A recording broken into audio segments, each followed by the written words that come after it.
Դատաիրավական համակարգին քրեակատարողական հիմնարկներում առկա իրավիճակին հանրության ուշադրությունը սևեռվում է այն ժամ, երբ խոսքը որևէ հանրային դեմքի մասին է կամ լինում է որևէ աղմկահարույց իրադարձություն։ Վերջին շրջանում երկու առիթներն էլ բավարար էին, որոնք հերթական անգամ արձանագրեցին, որ թեև Հայաստանը հայտարարել է պատժիչ արդարադատությունից դեպի վերականգնողական արդարադատություն անցում կատարելու մասին, սակայն այս համակարգը դեռևս գործում է պատժողական քաղաքականության սկզբունքներով։ Այս ամենի մասին ենք զրուցելու «Առավոտի առերեսում» հաղորդաշարի այսօրվա հյուրերի հետ եւ այսպես այսօր առերեսվում են Իրավական նախաձեռնությունների կենտրոն հասարակական կազմակերպության նախագահ Նարէ Հովհաննիսյանը, իրավաբանական գիտությունների թեկնածու դոցենտ փաստաբան Դավիթ Թումասյանը, շնորհակալ եմ, որ ընդունել եք մեր հրավերը,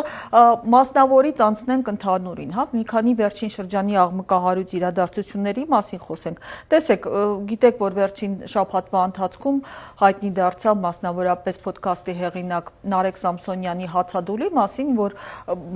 իհարկե հիմա այս պահին ինքը դադարեցրել է, երբ որ մարդու իրավունքների պաշտպան Անահիտ Մանասյանին հարցնում էին, թե ինչու ինքը չի այցելել իրեն, ասում էր, որ 2025 թվականին Հայաստանում հացադուլ է հայտարարել շուրջ 200 անց, հայտարարվել է 300-ից ավելի հացադուլ եւ մարդու իրավունքների պաշտպանության ազգային հաստատությունների մեթոդաբանությունը այն է, որ այցեր պետք է իրականացնել բացառապես այն դեպքերում, երբ դա անհրաժեշտ է ՄԻՊ-ի լիազորությունների վերաբերելի տեղեկատվություն ձեռք բերելու համար։ Ձեր կարծիքով ընդհանրապես պատկան մարմինները համարժեք արձագանք են ցուցաբերում հացադուլի նման իրավիճակների պարագայում։ Նախ շնորհակալություն քննարկումը նախաձեռնելու համար։ Եթե կոնկրետ մասնավոր դեպքերից վերանանք, իմ մոտեցումը այն է, որ համակարգում ինքնավնասման, հացադուլի ինքնասպանության ցանկացած դեպք բոլոր քրեական արդարադատության մարմիններին առնչվող բոլոր մարմինների հետ կապված խնդիրներին աղերսվում է, որովհետև երբ այդ մասնավորապես հացադուլի դեպքերը երբ ուսումնասիրում ենք, տեսնում ենք, որ օրինակի համար այն կարող է կապված լինել քրեական գործի ընթացքի հետ, կարող է կապված լինել օրինակ պայմանական վաղաժամկետ ազատման հետ, կարող է կապված լինել օրինակ անվտանգության գոտիների կամ դրանց պայմանների փոփոխության հետ, արտաքին աշխարհի հետ կապի հետ եւ տարբեր իրավունքների իրացման հետ, եւ այստեղ շատ մեծ թիվ են կազմում նաեւ առողջության հետ կապված խնդիրները, այսինքն անձինք, քանի որ չեն կարողանում իրավական ընթացակարգերով իրենց խնդիրների լուծումները գտնել, դիմում են նման ծայրահեղ միջոցների եւ նախկինում եղել են նաեւ դեպքեր, երբ հացադուլի հետևանքով արձանագրվել են անգամ մահվան դեպքեր, այսինքն մարդու մարմինը այլևս ի վիճակի չի եղել տանելու այդ երկարատև հացադուլի հետ կապված հետևանքները, այսինքն անկախ կոնկրետ դեպքից ընդհանրապես հացադուլը եւ նմանատիպ այլ երևույթները, ինչպես նշեցի, ինքնասպանություն, ինքնավնասում, քրեական արդարադատության համակարգին առնչվող խորքային եւ համակարգային խնդիրների մասին են վկայում։ Մենք քիչ անց ավելի մանրամասն կխոսենք ինքնավնասման, ինքնասպանության եւ մյուս այլ դեպքերին, բայց ելի ուզում եմ վերջին շրջանի աղմկահարույց մի իրադարձության վերաբերել։ Խոսքը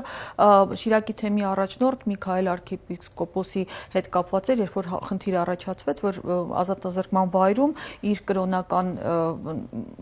այսպես ասած, իրավունքը հոգեվոր բանի չի հարգվում եւ ինչ պատասխանեց այդ պարագայում արդարադատության փոխնախարար Տիգրան Դադոնցը, ասաց, չի կարելի համեմատել ազատության մեջ գտնվող անձանց եւ կալանավորված անձանց իրավունքները այդ հաղորդության եւ պատարակներին իր մասնակցությունը մերժելու մասներ խոսքը պետք է հաշվի առնել, որ խոսքը խափանման միջոցի մասին է, որ ինքնին ենթադրում է մարդու իրավունքների որոշակի սահմանափակում, մենք չենք կարող համեմատել այն անձին, ում նկատմամբ խափանման միջոց է կիրառվել ազատության մեջ գտնվող անձի եւ նրա սահմանադրական իրավունքների հետ։ Որքանով է այս բացատրությունը ձեզ համար համոզիչ։ Ես մի փոքր անդրադառնամ նաեւ նախորդ ձեր հարցադրմանը, խոսքը գնում է հացադուլների մասին, ինչու որտեղ մենք ունենք բավականին ծավալուն մարդու իրավունքների եվրոպական դատարանի պրակտիկա այդ մասով, որի հիման վրա փոփոխվեց նաեւ մեր օրենսդրությունը։ 2022 թվականի հուլիսի 1-ից Հայաստանի Հանրապետությունում միաժամանակ ուժի մեջ են մտել եւ քրեական դատավարության եւ քրեակատարողական օրենսգրքերը։ Եվ այնտեղ առանձին բաժին կա հացադուլերին վերաբերվող, որի պարագայում հացադուլ պետք է հասկանալ ոչ միայն առհասարակ սննդից հրաժարվելը, այլ անգամ սննդի ինչ որ մի տեսակից կամ կոնկրետ ինչ որ մի սնունդ ընդունելու փուլից հրաժարումը։ Այն որ այո, ցավոք սրտի բավականին հաճախ են դատապարտյալները եւ կալանավորվածները դիմում այդ հարցին, միանշանակ է, Ավելին ասեմ, իրանք դա դիմում են, որպեսզի իրան ձայնը լինի լսելի, նրանք ուշադրության կենտրոնում հայտնվեն, բայց ինչպես նաև դուք ներկայացրեցիք վիճակագրությունը, այդ համարյա 300 դեպքի շրջանակներում ոչ բոլորի դեպքերն են բարձրաձայնվում։ Եթե օրինակ դա չլիներ Սամսոնյանի դեպքը, եթե չլիներ մեկ այլ անձի դեպքը, այլ մյուս անձանց պարագայում դա չի հասնում այն մակարդակի կամ չի ստանում այն հնչեղությունը, որը իրանք կուզենային լիներ, որպեսզի գործընկերոջս կողմից բարձրաձայնված հարցերի վրա ուշադրություն դարձնեն, թե ինչու պայմանական վաղաժամկեն չեն ազատել, թե ինչու են կալանավորումը կիրառել եւ այլն։ Այն որ այո գործիքակազմը խիստ սահմանափակ է եւ օրինակ մասնավորապես թե ՄԻՊ-ը թե այլ մարմինները կարող են գնալ քրեակատարողական հիմնարկ միայն դրա ահազանգի արկայության դեպքում, ավելին հարկադիր սնուցումը արգելվեց, նախկինում մենք ունեինք նման կարգավորում, բայց հիմա կարող են դրան դիմել բացառապես այն դեպքում, երբ որ այո կյանքի վտանգ մենք ունենք, դա միանշանակ բերում է նրան, որ ցավոք սրտի մենք ունենք եւ դեռ կունենանք դեպքեր, երբ որ անձը կարող է մահանալ նույն հացադուլը հայտարարելու պարագայում եւ արդեն քանի որ սա հանդիսանում է կյանքը վտանգող գործոն, ինքը պետք է պատշաճ ուշադրության հայտնվի թե քրեակատարողական ծառայության, թե այնտեղ իրականացնող բժշկական այս սպասարկում կազմակերպող մարմինների կողմից։ Ինչ վերաբերում է ձեր երկրորդ հարցին, կապված կրոնական ազատության մասով։ Միանշանակ անձը ունի իր կրոնի դավանանքի ազատության իրավունք եւ դա պետք է ազատորեն իրականացվել քրեակատարողական հիմնարկում, իհարկե ունենք մի վերապահում, այնքանով որքանով դա չի խանգարում ներքին կանոնակարգը։ Եվ եթե կան սահմանափակումներ կամ որոշակի ծիսակատարություններ, որոնք որ փաստացի հակասում են ներքին կանոնակարգի գործընթացներին կամ նույն ժամացույցին, որը որ այնտեղ կա ժամանակացույցին, որը իրականացվում է օրակարգին, դրանք բոլորը դիտվում են որպես անթույլատրելի։ Օրինակ, եթե իրանք ցանկանան որևիցե դատապարտյալ կամ կալանավորված ցանկանան մատաղանի, տրամաբանականը դա թույլ չեն տալու, որովհետև ինքը հակասում է տարբեր գործոններից ելնելով։ Բայց եթե օրինակ ցանկություն են հայտնում հրավիրել որևիցե հոգևորական իրականացնել որոշակի գործողություններ, այդ մասով երբեք որևէ արգելք չի եղել եւ դա իրականացվում է։ Շատ լավ։ Եվս երկու մասնավոր օրինակ, որը իրականում բավական զուգահեռվում են այն պատկերի հետ, որ ձեր կազմակերպությունը արձանագրել է քրեակատարողական հիմնարկների վերաբերյալ, բայց դա հիմա կոնկրետ էլի, այսպես ասած, քաղաքական դեմքերի հետ են կապված։ Օրինակ, տեսեք, Վարդան Ղուկասյանի պաշտպան Զարոյի Փոստաջյանն է արձանագրել է, որ խուցը որտեղ նա գտնվում է, պայմաններն են նպաստում, որ այդ վիճակը իր մոտ շարունակվի, իր բժիշկը ասում է, որ բազմաթիվ ծանր քրեոնեկական հիվանդություններ ունի եւ զրկված է պատշաճ բժշկական օգնությունից եւ երկրորդ օրինակը վերաբերում է արդեն Սամվել Կարապետյանին, երբ որ խափանման միջոցը իր փոխվեց եւ արձանագրվեց, որ մարդու մոտ արձանագրվել է կորոնավիրուս, թոքաբորբ, գտնվելով քրեակատարողական հիմնարկում երկկողմանի թոքաբորբ է ունեցել եւ դա չի ախտորոշվել։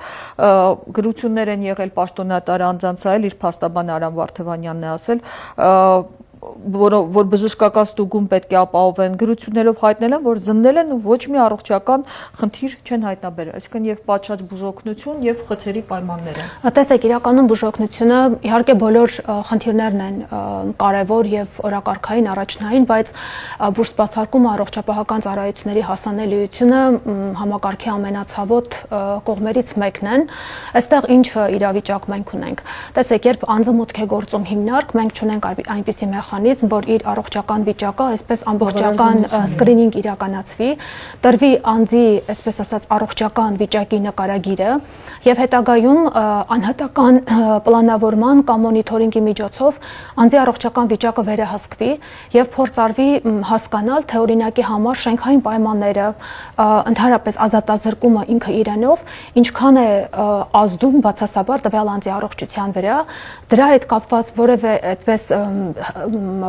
դինամիկ միջամտություններ չեն արվում եւ նաեւ ազատվելուց առաջ, այսինքն դա կլինի խափանման միջոցի փոփոխման հետևանքով կամ պատժից ազատման դեպքում, դարձյալ այդ ամբողջական գնահատումը չի արվում, որպեսզի մենք ունենանք այն պատկերը, թե անձը ինչ վիճակով է մտել քրեակատարողական հիմնարկ, ինչ վիճակով է դուրս գալիս եւ այդ ընթացքում այդ պայմանները ինչքանով են վտանգել իր առողջական վիճակը։ Այն, որ այս խորքային եւ համակարգային բացը մենք ունենք, դրան այսպես ասած ճակերտներում ասած լրացնելու լինելու են գալիս նաև մի շարք խնդիրներ, առողջապահական ծառայությունների որակի եւ հասանելիության հետ կապված խնդիրներ, շենքային պայմանները եւ այստեղ նաև կա մի շատ կարեւոր խնդիր, որին դարձյալ կցանկանայի անդրադառնալ, դա առողջապահական ծառայությունների մատուցման, այսպես ասած, համար պատասխանատու կառույցի գերատեսչական պատկանելությունն է։ Երբ դա անցավ առողջապահության նախարարությանը, մեր մտահոգությունը այն էր, որ այսպես ասած դա պինգ-պոնգի չվերածվի, այսինքն մի գերատեսչությունը խնդիրը չգցի մյուս գերատեսչության վրա եւ արդյունքում էական խնդիրները անտեսվեն։ Ցավոք ներկայումս կարող եմ արձանագրել, որ մենք ունենք այդ իրավիճակը, այսինքն քրեակատարողական ծառայությունը ասում է, մենք չենք պատասխանատու, որևէ խնդիր է արձանագրվում,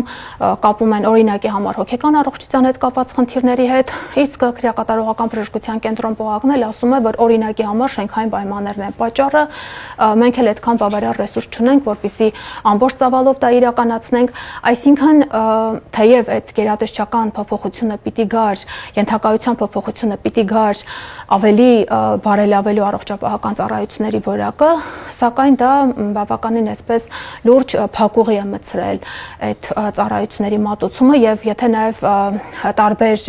մարմինների, տարբեր կառույցների ահազանգերի վիճակագրությունը ուսումնասիրենք, կտեսնենք, որ ամենամեծ թվով ահազանգերը վերաբերում են հենց ազատազրկված անձանց առողջական վիճակին։ Տեսեք, ձեր զրուցակցի ղեկավարած կազմակերպության զեկույցին անդրադառնանք,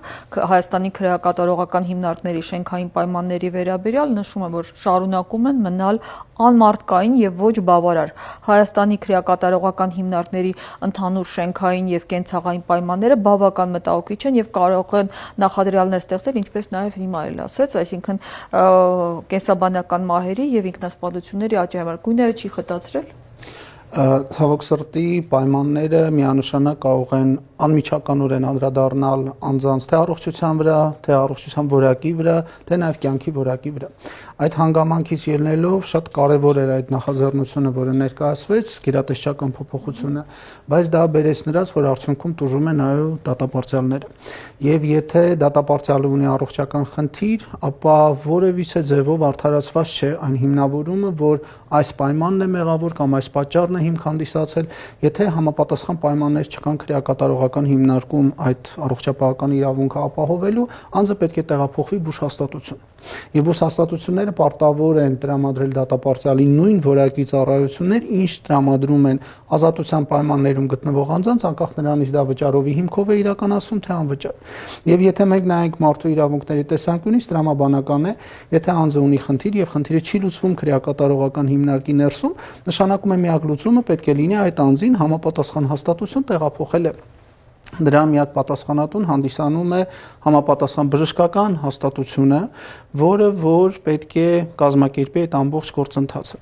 Իսկ տեղափոխողը պետք է լինի տրամաբանականը քրեակատարողական ծառայությունը, բայց քրեակատարողական ծառայությունը պետք է ստանա համապատասխան բժշկական ստորաբաժանումից ահազանգ, ազդակ, որ դրա խնդիրը կա։ Եթե հապաղում են տեղափոխման հետ կապված, ամենահեշտ լուծումը զանգել շտապ օգնություն։ Եվ նույն շտապ օգնության մեքենայով կարելի է դատապարտյալին կամ կալանավորվածին տեղափոխել համապատասխան օգնություն տրամադրելու։ Իհարկե մենք ունենք նաև նորմ, որը նախատեսում է, որ ցանկացած դատապարտյալ կամ կալանավորված անձ կարող է օգտվել բժշկական սպասարկումից եւ օգնությունից իր հաշվին իր ցանկալի բժշկի մոտ։ Իսկ իրականում դա կիրառվում է։ Միանշանակ դա կիրառվում է, բայց դա պետք է ասենք օրինակը դրա վկայությունը չի էլի։ Նայեք, միանշանակ կիրառվում է այն դեպքում, երբ որ թույլտվությունը ստանում են։ Եվ այդ թույլտվության հետ կապված մենք ունենք հետևյալ խնդիրը։ Առաջինը, նախ եւ առաջ անձը պետք է ունենա բավականին քանակությամբ գումար, որը կկարողանա ծախսել այդ բժշկական հետազոտությունների համար եւ այլն։ Եվ երկրորդը պետք է համապատասխան բժշկական հիմքեր լինեն դա իրականացնելու։ Եվ եթե չեն ներկայացվում այդ հիմքերը, տրամաբանական է, որևիցե գործողություն չի կատարվում։ Ձեր բերած օրինակում հենց այդ հիմքերի բացակայությունն էր, որ պատճառ էր հանդիսացել այս իրավունքի չիրացնելուն, որովհետեւ ինչպես դուք էլ նշեցիք,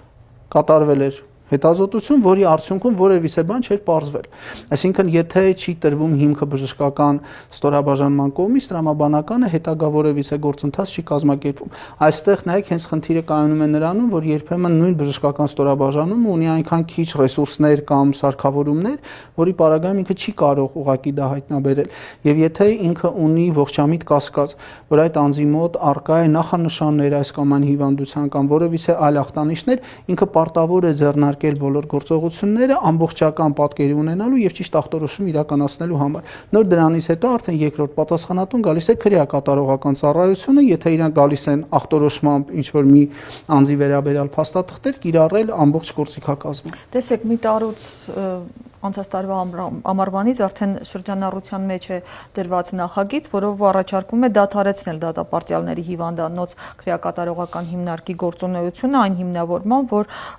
դրա պայմանները ծայրահեղ անբավարար են, չեն պահպանվում քրեակատարողական հիմնարկների ներկայացվող տեխնիկական չափանիշները, բացի այդ ամենակարևորը չեն համապատասխանում բժշկական հաստատությանը ներկայացվող արտի պահանջներ։ Սա դրական փոփոխություն է։ Իրականում հիմնարկը արդեն փակվել է անցած տարվա հոկտեմբերի դրությամբ, եթե չեմ սխալվում, փակվել է եւ այն անձինք, ովքեր ունեն հոգեկան առողջության հետ կապված խնդիրներ, տեղափոխվել են հոգեկան առողջության ազգային կենտրոն, իսկ մյուս անձինք տեղափոխվել են Արմավիր քրեակատարողական հիմնարկ ստացիոնար բուժում ստանալու համար։ Տեսեք, չկա հիմնարկ, չկա խնդիր, այսինքն ինչ որ մի հիմնարկ փակելով եւ այդ հիմնարկի հետ կապված խնդիրները չեզոքացնելով չի ստացվում, որ մենք համակարգում խնդիրները լուծում ենք։ Եթե ավելի շատ մեր դիտողների համար ձեր զեկույցից մի մեջբերում անեմ, հենց Արմավիր քրեակատարողական հիմնարկի վերաբերյալ, որ դուք ձեր կազմակերպությունը մեծ թվով բողոքներ է ստացել, որ այնտեղ հատկապես տաք եղանակին մարդիկ, ովքեր ունեն սիրտանոթային կամ ճնշման հետ կապված խնդիրներ, սրվում են հիմնարկի աշխարհագրական դիրքի հետ կապված։ Տեսեք, իրական ես հենց դրան էլ գալիս էի, Արմավիրում ամենաշատ բողոքները հենց առողջական խնդիրների հետ կապված ամենաշատ բողոքները ստանում ենք տարիներ շարունակ հենց Արմավիր քրեակատարողական հիմնարկից, եւ այնտեղ անգամ շուրջօրյա ջրամատակարարման, օդափոխության ապահովման, ճիշտ է, օդափոխության համակարգը տեղադրել են, բայց նաեւ ջրամատակարարման հետ կապված խնդիրների պատճառով համակարգը ամբողջությամբ չի գործարկվում։ Այսինքն մի հիմնարկի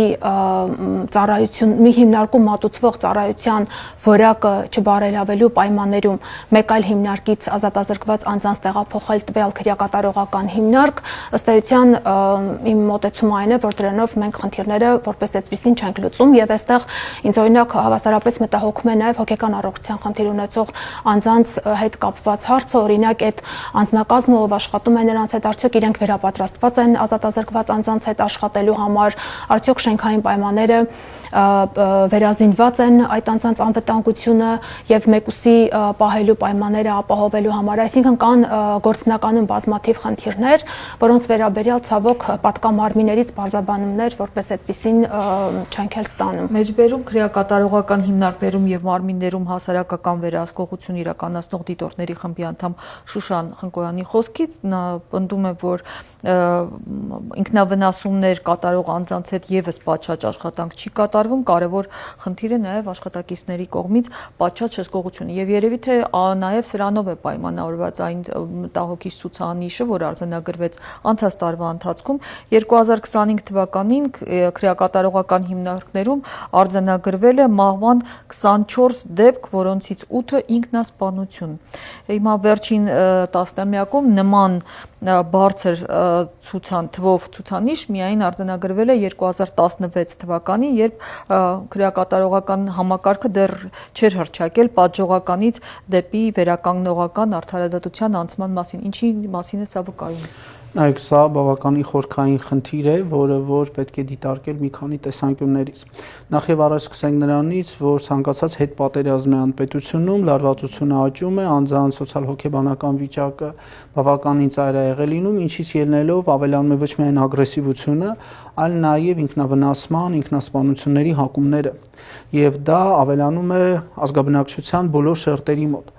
Առավել ինքը սրվում է, եթե մենք գործ ունենք խոցելի խմբի ներկայացուցիչների հետ, իսկ դատապարտյալը կամ կալանավորված անձը ինքը հանդիսանում է խոցելի խմբի ներկայացուցիչ, ինչու՞։ Որովհետև ինքնին ազատությունից զրկելը դա ստրեսային է եւ բոլոր այն մտավախությունները, տագնապային վիճակները կամ այլ նմանատիպ իրավիճակները սրվում են հենց այդ փուլում։ Եվ եթե անձը միգուցե անգամ ազատության պայմաններում նման հակումներ չուներ կամ նման վարքագիծ չէր դրսևորել, դա արդեն կարող է դրսևորվել կոնկրետ ելնելով իր անազատության մեջ գտնվելու փաստից։ Երկրորդը այստեղ շատ կարևոր է ինքնին լարվածությունը, որը որ առաջանում է այդ պահին։ Եվ առաջին անգամ առավել եւս քրեակատարողական հիմնարկ մտնող անձանց պարագայում պետք է կատարել որոշակի հոգեբանական աշխատանք։ Նախապատրաստել այդ անձին, բացատրել, որովհետև անորոշությունը, որի պայմաններում անձը գտնվում է, ինքը նորից սրում է բոլոր հնարավոր տարբերակները։ Երբ որ անձը որոշակի գիտի, թե կոնկրետ ընթացակարգով ինչ է իրեն սպասում, երբ է դա լինելու, ոնց է լինելու, նրան տալիս են պատշաճ տեղեկատվություն դրա մասին, ինքը ավելի հանգիստ է տանում անգամ բացասական ինֆորմացիան, որտեղ ինքը իրազեկ է։ Բայց եթե նման գործողություններ չեն իրականացնում, անորոշության պայմաններում, անընդհատ սպասողական վիճակ, լարված վիճակ եւ այլն, ինքը բոլոր այդ հակումները սրում է։ Բացի դրանից մենք ունենք լուրջ խնդիր միջանձնյա շփման տեսանկյունից եւ խոսքը գնում է ոչ միայն դատապարտյալների միջև շփումների, այլ նաեւ դատապարտյալ եւ քրեակատարողական ծառայող իրենց միջև շփումների։ Ինչու որովհետեւ շատ դեպքերում այս սուբորդինացիան, որը պարտադիր պետք է պահվի, ցավոք սրտի որոշ իրավիճակներում չի պահվում։ Ինչի մասին մենք տեսնում ենք տարբեր ազանգերի միջոցով, երբ որ նույն քրեակատարողական ծառայողը փորձում է ինչ-որ արգելվածի իր անցկացնել նույն դատապարտյալին փոխանցելու համար կամ իրականացնում է ինչ-որ այլ անթույլատրելի գործողություններ նրա մասնակցությամբ, ինչից ելնելով այդ դատապարտյալների մոտ սկսվում է այդ մրցակցության, չգիտեմ, բնազդաբար գործելու եւ այլ նման վարքագիծ դրսևորելու։ Ցած կարող առաջանալ, այս երևույթները հաստատ նոր չեն։ Ինչն է պատճառը, որ հատկապես անցած տարի արձանագրվեց նման թիվ։ Նայեք, միանշանակ դա նոր չի, բայց դա իրականացվում է լարվածության աճի տեսքով։ Այսինքն լարվածությունը աճում է եւ վերջում մենք ունենում ենք պորտկում։ Ընդ որում դրան նպաստում են ինչպես ընդհանուր, այնպես էլ անհատական հատկանիշներ, ավելին մենք ունենք անգամ դեպքեր, երբ որ նույն քրեակատարողական ծառայողն է ինքնասպանություն գործում եւ տվյալ պարագայում համապատասխան այդ իրավիճակը մթնոլորտը ինքը պետք է զուգահեռ դիտարկել։ Ինչու օրինակ նույն ԿԿ հիմնարկից եւ ունենք քրեակատարողական ծառայող, որը ինքնասպանություն է կատարել եւ նաեւ դատապարտյալներ կամ կալանավորվածներ։ Կամ երբեմն դա լինում է հիասթափության վերջին գագաթնակետը, երբ որ անձը այն ծայրաստիճան վատ վիճակում է գտնվում, որ որևիցե այլ ընտրանք չի տեսնում եւ գիտակցելով, որ ենթադրենք միևնույնն է դատապարտելու են, միևնույնն է ինքը ստեղից դուրս չի գալու, դուրս չգալու պայմաններում ունի բավականին շատ ընտանեկան եւ սոցիալական կապեր, որոնց հետ չի կարողանալու շփվել, կամ կան խնդիրներ, որի լուծումը ինքը պարտադիր ուզում է ինքնուրույն իրականացնել, բայց չի կարողանալու եւ իր մոտ այդ ծայրաստիճան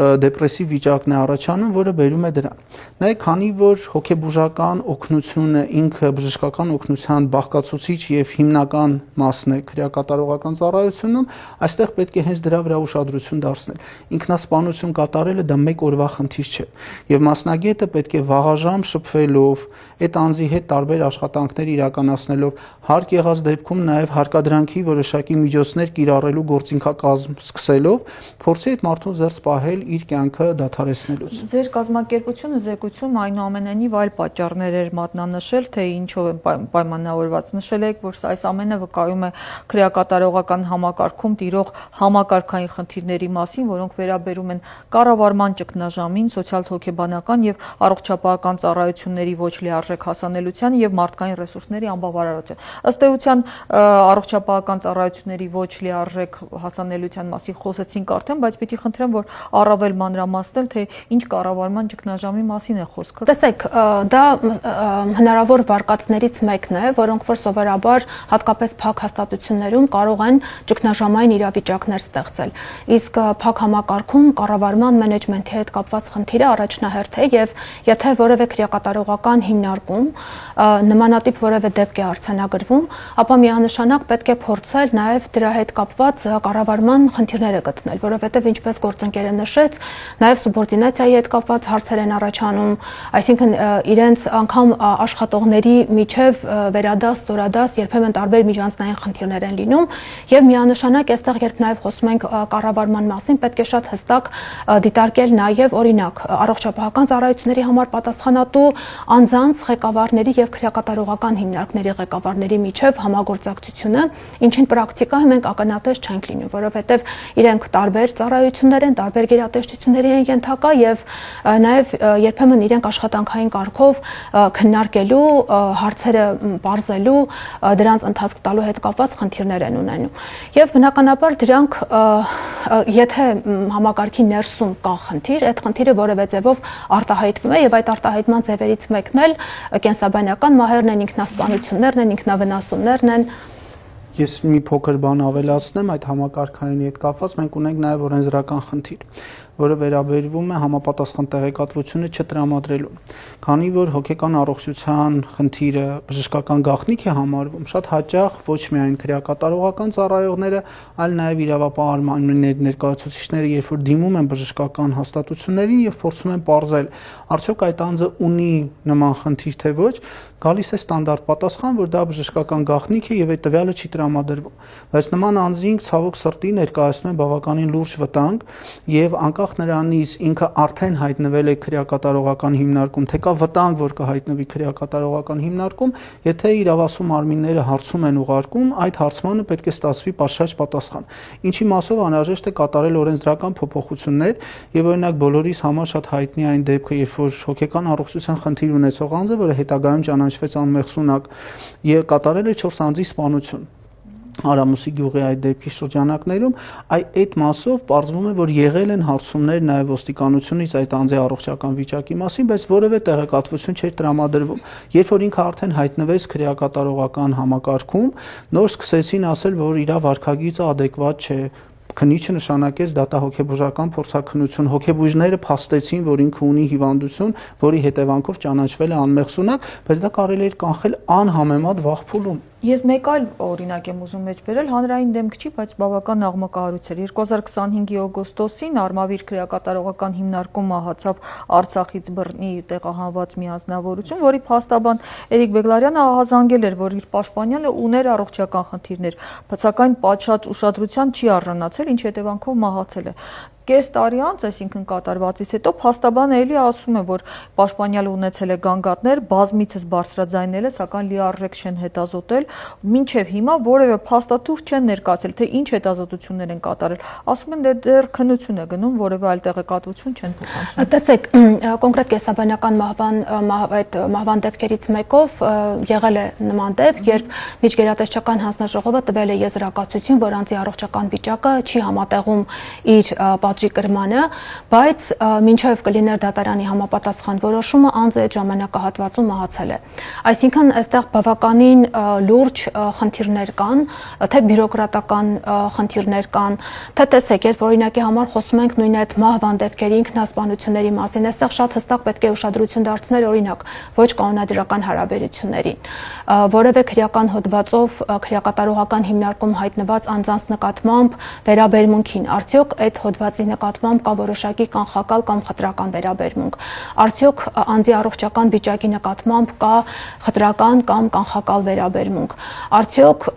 իրենց միջև կան որոշակի կանոնադրական, ոչ կանոնադրական հարաբերություններ եւ ինչպես է աշխատակազմը վերաբերում այդ կանոնադրական հարաբերություններին։ Երբ առաջ է գալիս օրինակի համար քաղաքացիական բժշկական հաստատություն տեղափոխելու հարց, ինչպես են որոշվում առաջնահերթությունները, արդյոք դիտարկվում են խոցելի խմբերի կարիքները օրինակ սոցիալապես, թե այդ հնարավորությունից որոշակի արտոնյալ կարգավիճակում կարող են օգտվել օրինակի համար այն անձինք, ովքեր անհամեմատ ավելի շատ ֆինանսական հնարավորություններ ունեն։ Այստեղ ուղղակի յուրաքանչյուր մահվան դեպքով մենք ցավոք նման պրակտիկա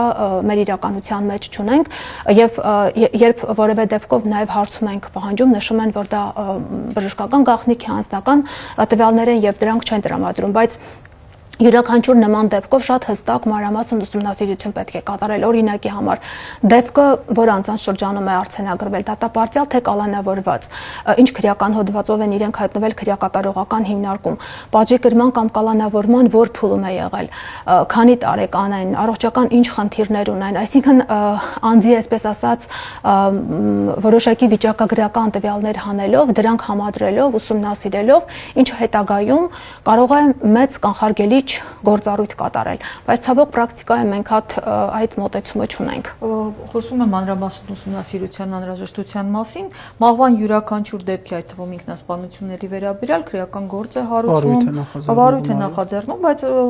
փոստը ցույց է տալիս, որ դրանց մեծ մասը հետագայում կարճվում է հանցակազմի բացակայության հիմնավորմամբ, ինչը նշանակում է, որ ըստ էության մահվան կամ ինքնասպանության դեպքերի մեծ մասը մնում է անհայտ։ Խնդիրը ինչու՞մն է կայանում, մենք ցանկացած մահ պետք է իրավական տեսանկյունից նայենք երկու տեսադաշտում։ Մեկը քրեաիրավական, որի պարագայում բարձրաձայնում է հարց, արդյոք ունենք այստեղ կատարված սպանություն, անզգուշությամբ կյանքից զրկել կամ օրինակ բժշկական օգնություն սպասարկում կատարող անձանց կողմից պարտականությունների ոչ պատշաճ կատարում կամ չկատարում, այսինքն տալ իրավական գնահատական այդ երևույթին։ Եվ միանշանակ վարույթների ուսումնասիրության պատճառով, երբ որ նայում ենք նամանավանդ ուսումնասիրում ենք դատաբժշկական եզրակացությունները, տեսնում ենք, որ դեպքերի մեծամասնությամբ ոչ մի հանցակազմ չկա։ Կամ փաստաթղթերն են այդքան մաքուր դատաբժշկական փորձագիտական եզրակացության տրվում, որ չի գտնվում որևիցե խախտում կամ որևիցե այլ, բայց փաստ կարող ենք ֆիքսել, որ չունենք։ Այսինքն, եթե քննիչը պետք է տա գնահատական, ինքը այլընտրանք չունի, հանցակազմ չունենք։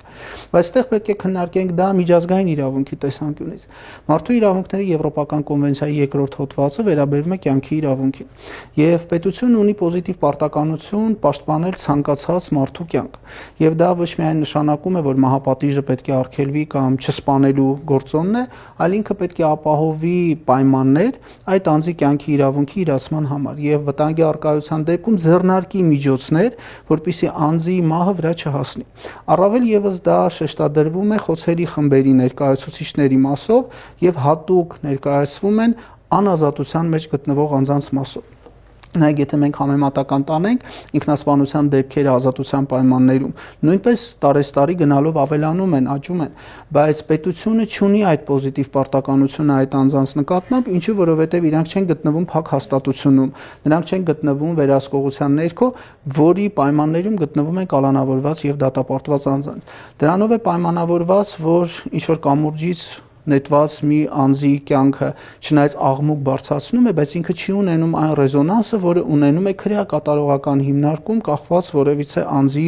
դեպքով։ Ինչու որովհետև այստեղ պետությունը պետք է շեշտակի քայլեր իրականացնի այդ անձանց կյանքը պաշտպանելու համար։ Եվ մեր զրույցի ավարտին ես մի ցուցանիշի եմ ուզում անդրադառնալ, որի վերաբերյալ էլի աճ ունենք։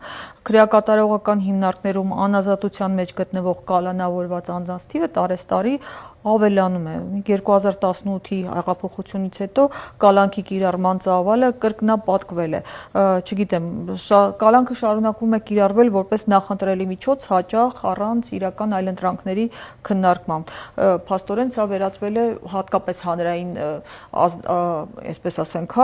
հնչեղություն ունեցող գործերով փաստացի վերածվել է պատժիչ միջոցի։ Տեսեք, արդարադատության նախարարի վերջին ելույթներից մեկից տեղեկացանք, որ վերջին տվյալներով դատապարտյալների թիվը 24-ով թե 26-ով ավել է, այսինքն կարծես թե որոշակի միտում կա այդ համամասնությունը փոխվելու, բայց այստեղ իհարկե ավելի խորքային, իմ կարծիքով ավելի խորքային ուսումնասիրություն պետք է կատարել, որովհետև եթե վերջին տարիներին ներդրվել է օրինակի համար տնային կալանք, վարչական հսկողություն, խափանման միջոցները, պետք է հասկանալ, թե այս պարագայում ինչի են շարունակում աճել կալանավորման որպես խափանման միջոցի թվերը։ Այստեղ իհարկե միանշանակ է, որ ազատազրկումը նույնքան բացասական հետևանք է ունենում կալանավորված անձանց վրա, որքան դատապարտյալների, ավելին կան որոշ երաշխիքներ, որոնցից դատապարտյալները կարողանում են օգտվել, բայց ցավոք դրանցից կալանավորված անձինք չեն կարողանում օգտվել եւ առավել վատթարացած անբարենպաստ հոգեբանական վիճակով եւ դուրս են գալիս քրեակատարողական հիմնարկից, այն դեպքում, երբ օրինակ դա կարող է լինել ոչ թե խափանման միջոցի փոփոխման արդյունքում, այլ օրինակ արդարացման, այսինքն անձը կարող է անմեղ ճանաչվել, բայց իր վրա կրել ազատազրկման բոլոր բացասական հետևանքները եւ այս պարագայում մի շարք երաշխիքներից, այդ թվում, չգիտեմ, կրթություն, աշխատանք եւ այլն, անձը այդ ժամանակահատվածում չի կարողանում օգտվել։ Վերջին հարցը թերևս մի մեջբերում պիտի անեմ, արդեն իրավունքների պաշտպանություն առանց սահմանների կազմակերպության ներկայացուցիչ իրավաբան Հասմիկ Հարությունյանի, որն ինքն ասում է, որ արդեն անգամ շատ կանխատեսելի է դարձել դատական պրակտիկան, թե որ դատավորի կողմից ինչպիսի որպեսզի որոշում կարող է լինել։ Ընդհանուր առմամբ բավական մտահոգիչ է դիտվում նաև կալանքների շարունակական երկարաձգման պրակտիկան, երբ դատարանները հաճախ կրկնում են նույն ընդհանրական եւ ձևական հիմնավորումները վկաների չհարցաքննված լինելու վերաբերյալ կամ ենթադրյալ ազդեցության հնարավորության ռիսկերի անհատականացված գնահատում ինչ է ցույց տալիս ձեր փորձը կատարվում է թե ոչ։ Նայեք, ես այդտեղ sense դասական մի մեջբերում բերեմ, որ ես չեմ հավատում պատահականությունների, ես հավատում եմ օրինաչափությունների, տվյալ պարագայում այո ցավոք սրտի մենք ունենք նման միտում, երբ որ կալանավորման հետ կապված միջնորդություն է ներկայացում քննիչի կողմից եւ դա մակագրվում է կոնկրետ մի դատավորին եւ ստանդարտ ունենում ենք կալանավորումը որպես խափանման միջոց կիրառել եւ դա այո դարել է մեր համար սпасելի, հասարակության համար սпасելի։ Նոր չէ, նախորդ իշխանության օրոք մի դատավոր էր, հիմա մեկ այլ դատավոր է, որի այսինքն մենք բարբերաբար ունենում ենք եւ կարելի է այսպես ասել ցանկացած ժամանակներում մենք ունենք այդպիսի դատավորներ, որոնք դա իրականացնելու են։ Քանի որ դատական վերահսկողությունը միանշանակ այն էլ միջդատական վարույթի նկատմամբ ինքը շատ կարևոր փուլ է, ինքը պետք է լինի այն աստիճան օբյեկտիվ եւ ոչ խտրական, որ որևիցե մեկի որպես անաչառ դիտորդի մոտ կասկածել չառաջանա դրա մասով։ Իհարկե անհատական ուսումնասիրությունը դեպքերով չի իրականացվում, առավել եւս հիմք ընդունելով թե նախաքննական գաղտնիությունը, թե շատ դեպքերում նաեւ որ անգամ պաշտպաններն են կաշկանդված որոշ բաներ բարձրաձայնելու, բայց այն որ նման տպավորություն բոլորի մոտ ձևավորվում է, դա միանշանակ է։ Իսկ այդ հարցերի շուրջ կարելի է ավելի մանրամասն խոսել, երբ որ արդեն մենք ունենում ենք մեղադրական կամ արդարացման դատավճիռներ, երբ որ այլևս նախաքննական գաղտնիքը չի պահպանվում, այսինքն չկա դրա անհրաժեշտությունը, եւ դա որպես կանոն պետք է իրականացնեն կամ ինքնին այդ անձինք, ովքեր որ ենթարկել են նման միջոցառման, կամ նրանց պաշտպանները, եւ միայն իրանցից ստանալով այդ տեղեկատվությունը նոր կկարողանան վերլուծություն իրականացնել։ Շնորհակալ եմ մեր հրավերը ընդունելու համար, հիշեցնենք, որ այսօր առերես 6-ին իրավաբանական գիտությունների թեկնածու դոցենտ փաստաբան Դավիթ Թումասյանը եւ իրավական նախաձեռնությունների կենտրոն հասարակական կազմակերպության նախագահ Նարե Հովհաննիսյանը, առերեսումը վարեց Աննա Իսրայելյանը։